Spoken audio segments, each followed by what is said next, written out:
साथियों, आप देख रहे हैं भारत राष्ट्र टीवी। तो आज हम पहुंचे हैं, सीलमपुर है ये एरिया संजय बस्ती तिमारपुर विधानसभा में पहुंचे हैं। तो यहाँ हमारी बातचीत होगी श्री ईश्वर चंद जी से, जो जहाँ से मतलब प्रत्याशी हैं बीडीपी के। तो जानेंगे उनसे कि उनका क्या एजेंडा है, वो क्या करना चाहते हैं। नमस्कार सर। नमस्कार सर, ये जो आप इलेक्शन फाइट कर रहे हैं, बहुत सारी पार्टियां जो काफ़ी बड़ी पार्टियां हैं वो भी इलेक्शन से लड़ रही हैं। तो आप, मैं देख रहा हूँ आप कह रहे हो कि बीजेपी को जाना चाहिए, बीजेपी को जाना चाहिए। तो इसमें आपका क्या मतलब है? आपकी पार्टी क्या करनी चाहती है उसको भेज के? साथियों, भारत राष्ट्र डेमोक्रेटिक पार्टी भारत के अंदर बराबरी स्थापित करना चाहती है। बाबा साहब अंबेडकर ने 25 नवंबर 1949 संविधान सभा को संबोधित करते हुए कहा था कि हमें मुश्किल से आज़ादी मिली है।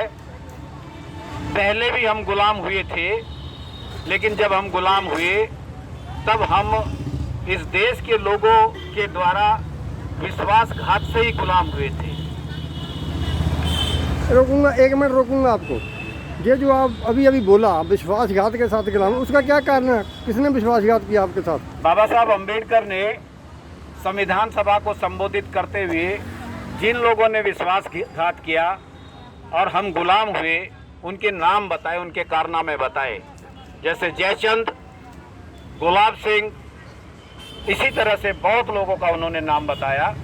और उन्होंने जब देश के साथ जो गद्दारी किया, विश्वासघात किया, तभी हम लोग गुलाम हुए। और ये आज़ादी हमें बड़ी मुश्किल से हासिल हुआ है। बाबा साहब को बहुत बड़ी चिंता थी। वो कह रहे थे मुझे बहुत चिंता है, क्या इस आज़ादी को हम रख पाएंगे? और मुझे डर है कहीं हम इस आज़ादी को खो दें और हम दोबारा गुलाम हो जाएं।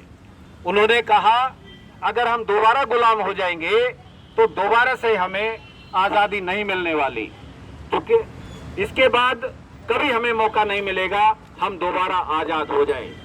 उन्होंने कहा कि भारत के 2 बहुत प्राचीन दुश्मन हैं, एक जाति और एक धर्म। उन्होंने कहा मुझे नहीं पता कि इस देश के लोग कैसा बर्ताव करेंगे। इस देश के लोग धर्म को देश के ऊपर रखेंगे या देश को धर्म से ऊपर रखेंगे।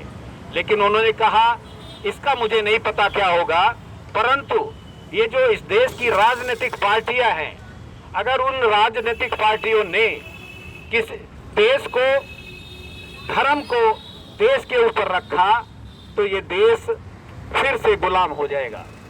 और इसकी यही चेतावनी को ध्यान में रखते हुए अभी हमने देखा कि जो पॉलिटिकल पार्टी सत्ता में थी, उस पॉलिटिकल पार्टी ने धर्म को देश के ऊपर रखा और सारा देश को गुमराह किया कि धर्म सबसे ऊपर है। यही कारण है ये हम दोबारा गुलाम हो सकते हैं।